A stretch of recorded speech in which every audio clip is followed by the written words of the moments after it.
अब मैं आपको दसम भाव के बारे में बता रहा हूँ। बाकी भावों के बारे में मैंने पिछली वीडियो बना चुका हूँ।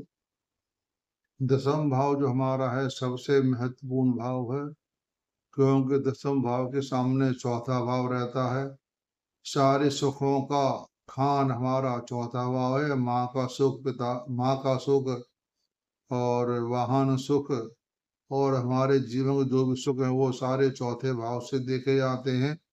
और दसम भाव से हमारा आजीविका देखी जाती है कि व्यक्ति आजीविका में क्या करेगा। इसकी मैंने बहुत सी वीडियो बना रखी है।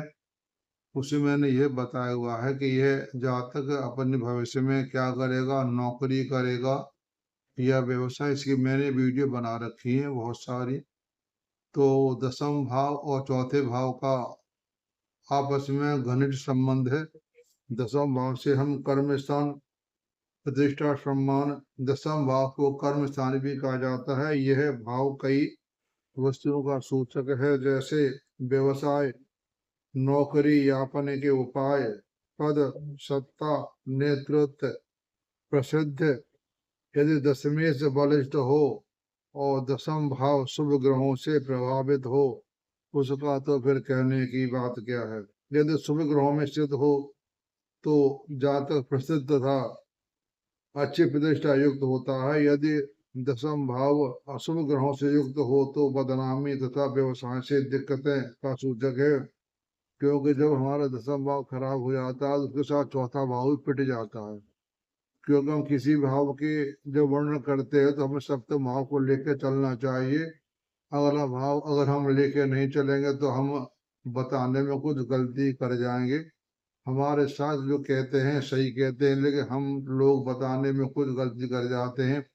इस वजह से बात वो सत्य सिद्ध नहीं होती है।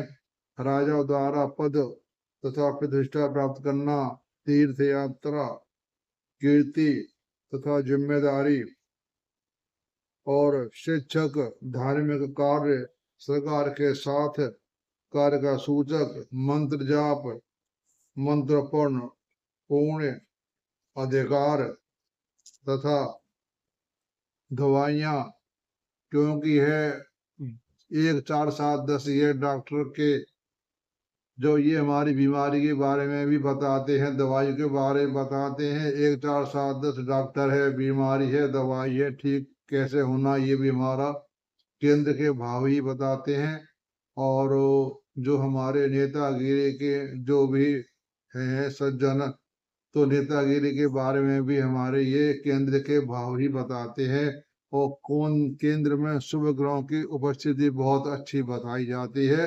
और दसम भाव में जितने भी ग्रह होते हैं और 10वें इनकी दशाओं में फल अच्छा ही मिलता है।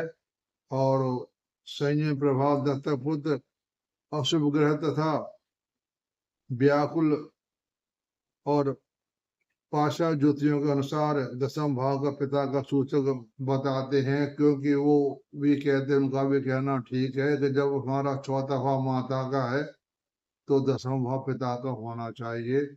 लेकिन ज्यादातर हमारे आचार्यों का या ऋषि मुनियों का कहना है कि हमने 9 भाव के लिया है।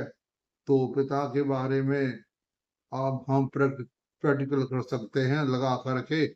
लेकिन पिता का भाव नवम, पिता का और गुरु का भाव 9 बना दिया है, लेकिन दसम भाव भी है। तो ये मैंने आपको दसम भाव की विशेषता बता दी। अब आपको दसम भाव के बारे में सारी जानकारी आगे वीडियो में दे रहा हूँ।